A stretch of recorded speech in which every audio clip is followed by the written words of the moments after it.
उन दिनों मैं बीए फाइनल ईयर में थी। मम्मी पापा को छोड़कर वेदांत अंकल के साथ ही रहने लगी थी। महीने 2 महीने में वह इधर का एक चक्कर लगाती और मुझसे मिलकर चली जाती। जहां तक मैं जानती थी, मम्मी पापा में अलगाव का कारण सेक्स ही था। पापा से रवीना उम्र में बहुत ही छोटी थी।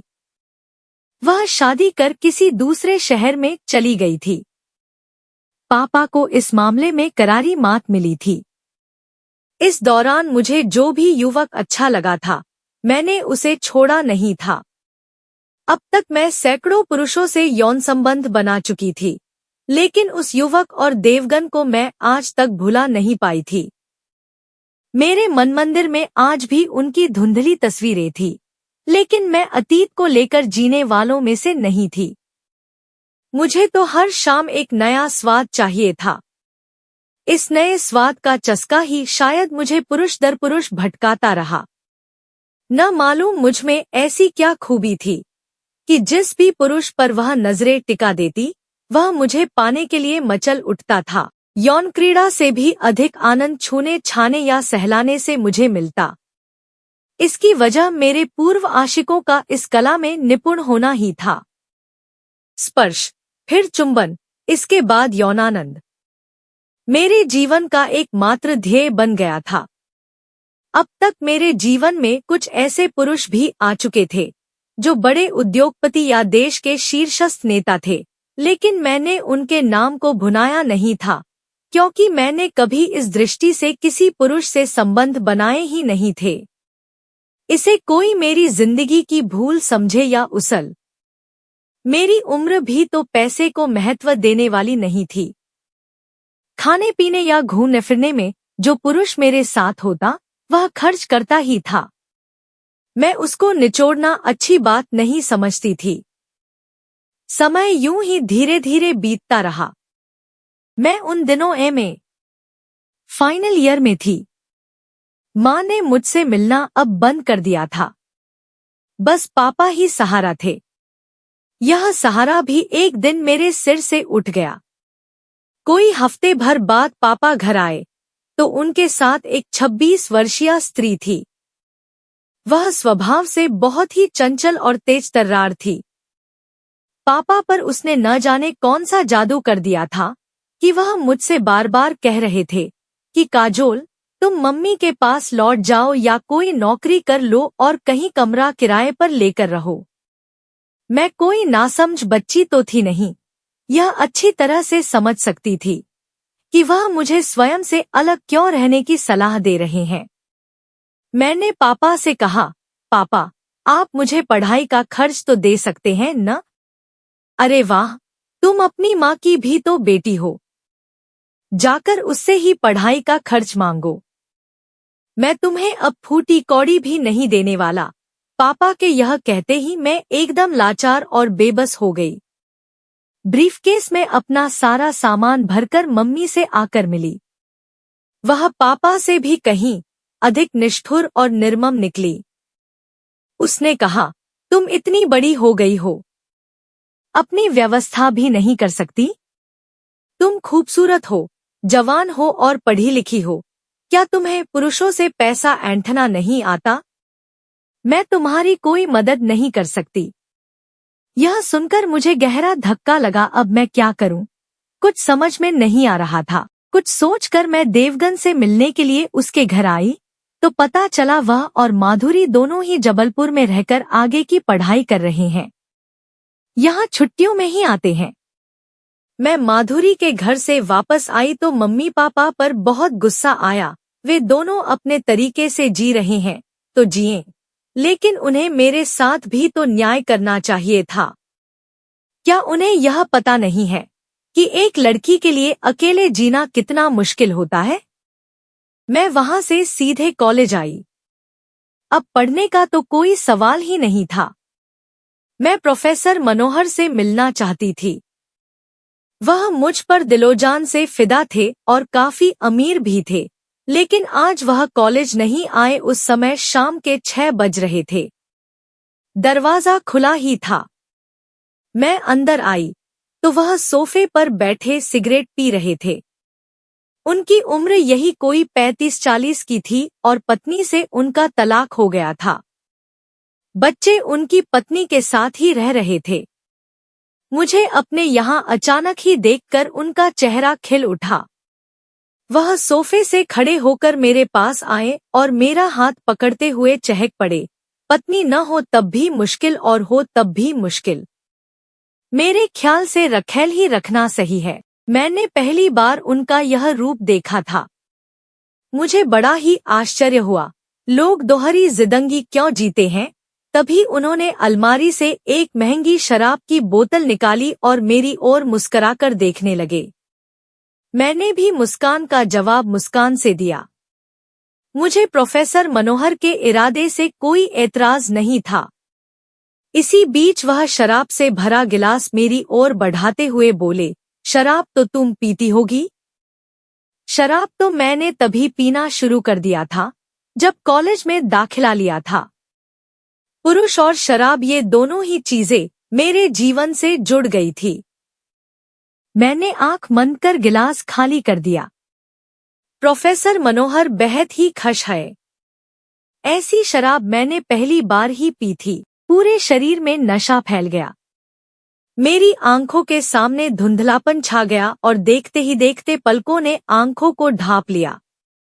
कोई 2 घंटे बाद मुझे होश आया तो प्रोफेसर मनोहर पर बेहद ही गुस्सा आया। सभी पुरुष एक जैसे ही क्यों होते हैं? जब मैं मनोहर सर के साथ यौन जीवन जीने के लिए तैयार थी तो इन्हें मुझे शराब में बेहोशी की दवा डालकर पिलाने की जरूरत ही क्या थी? तभी मेरा हाथ अपने शरीर पर गया तो अवाक रह गई। मेरे शरीर पर एक भी कपड़ा नहीं था। मैं बिल्कुल ही नंगी थी। इतने में ही मेरे हाथ अपनी जननेंद्रिय पर चले गए। उसे छूने से मुझे यूं लगा जैसे प्रोफेसर मनोहर ने कुछ किया ही न हो। तभी मैंने उठने की कोशिश की तो उठ न सकी। मुझे कांच चुभने जैसा दर्द हो रहा था। मैं बुदबुदाई, प्रोफेसर मनोहर ने मेरे साथ कैसा सहवास किया है कि मेरा शरीर फटा जा रहा है। मैं कराहती हुई किसी तरह से उठी और कपड़े पहनकर पुनः बिस्तर पर लेट गई। इसी बीच मनोहर सर अंदर दाखिल हुए। वह मुस्कुरा रहे थे। मैंने घृणा से उन्हें देखा। तुम मर्द हो या हिजड़े? मैं तो पूरे होशो हवास में तुम्हारी बाहों में आने के लिए तैयार थी। फिर तुमने मुझे बेहोशी की दवा धोखे से क्यों पिलाई? क्योंकि मैं उत्तेजित नहीं हो पाता हूँ और मुझे यह बर्दाश्त नहीं कि कोई स्त्री मुझे नामर्द कहकर मेरा मजाक उड़ाए। मैंने तुम्हें बेहोश कर अप्राकृतिक तरीके से तुम्हारे साथ सहवास किया है। वह बड़ी ही बेशर्मी से यह कहकर मुस्कुरा पड़े। मैं खा जाने वाली निगाहों से उन्हें देखती हुई उठ खड़ी हुई। मैं तुम्हें छोड़ूंगी नहीं। तुम एक कसाई से कम नहीं हो। मैं तुम्हारा खून पी जाऊंगी। तभी वह तेजी से आगे बढ़े और मुझे धक्का देकर बिस्तर पर गिरा दिया। मैं तुम्हें इस काबिल छोड़ूंगा तब न मेरा खून पियोगी। मैं तुम्हारा जीवन बर्बाद कर दूंगा। मुझे हिजड़ा एक स्त्री ने ही बनाया है तो तुम उसका बदला मुझसे क्यों ले रहे हो? मैं डर के मारे कांप उठी। क्योंकि तुम भी तो एक स्त्री ही हो। मुझे हर स्त्री में वही नजर आती है। मैं तुम्हें बेहोश कर कर के मार डालूंगा। तुमसे पहले मैं कॉलेज की 2 लड़कियों को ऐसे ही मार चुका हूँ। यह कहकर मनोहर सर पागलों की तरह अपना सिर खुजलाने लगे और अचानक ही मुझे गुदगुदाने लगे। मैं हंसते हंसते बेहोश हो गई। मैं एक ऐसे यौन रोगी के चक्कर में आ गई थी जो दिमागी रूप से बिल्कुल पागल था। जब पागलपन का दौरा उसे पड़ता तो वह कुछ भी नहीं देखता था। मैं हैरान थी, यह कैसा आदमी है जो रात में शैतान बन जाता है और दिन में कॉलेज में जाकर बच्चों को पढ़ाता है। उस समय तो वह एक संवेदनशील इंसान लगता है।